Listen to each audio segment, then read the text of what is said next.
NTPC Farakka plant চত্বরে আজ সকালে জাতীয় দুর্যোগ মোকাবিলা বাহিনী এনডিআরএফ ও প্লান্ট কর্তৃপক্ষের যৌথ উদ্যোগে বিপর্যয় মোকাবিলায় একটি সফল মহড়া বা মক ড্রিল আয়োজিত হয়ে গেল।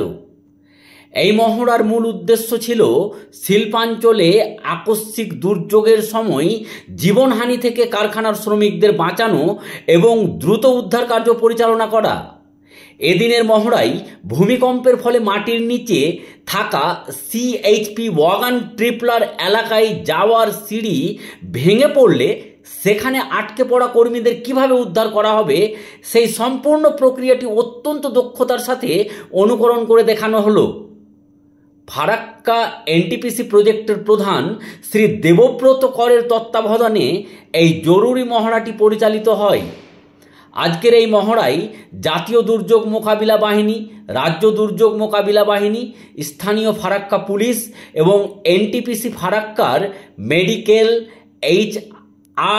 আইটি, নিরাপত্তা বিভাগ ও অন্যান্য ডিএমপি কমিটির সদস্যরা সক্রিয়ভাবে অংশগ্রহণ করেন।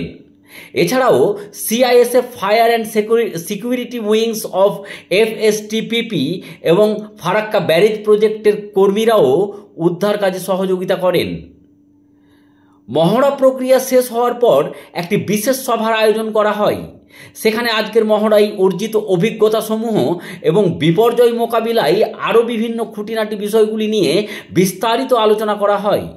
এই গুরুত্বপূর্ণ সভায় উপস্থিত ছিলেন এনটিপিসি ফারাক্কার অধিকর্তা শ্রী রাজশেখর পালা, শ্রী এ আর মোহান্তি, মুর্শিদাবাদের DDMP in-charge DM and CD Shri Dharmendu Mondal, CISF এর senior commandant Shri Vijay Kumar, CISF এর ডেপুটি কমান্ড্যান্ট শ্রী প্রমোদ চন্দ্র এবং এনটিপিসি ফারাক্কার অন্যান্য ঊর্ধ্বতর কর্মকর্তারা। অভিজ্ঞ মহলের ধারণা, এই ধরনের মহড়াগুলির মধ্য দিয়ে কারখানার কর্মীরা যে কোনো দুর্যোগ মোকাবিলায় উদ্ধার কার্য চালাতে সক্ষম হবে এবং ক্ষয়ক্ষতির পরিমাণ বহুলাংশে কমবে।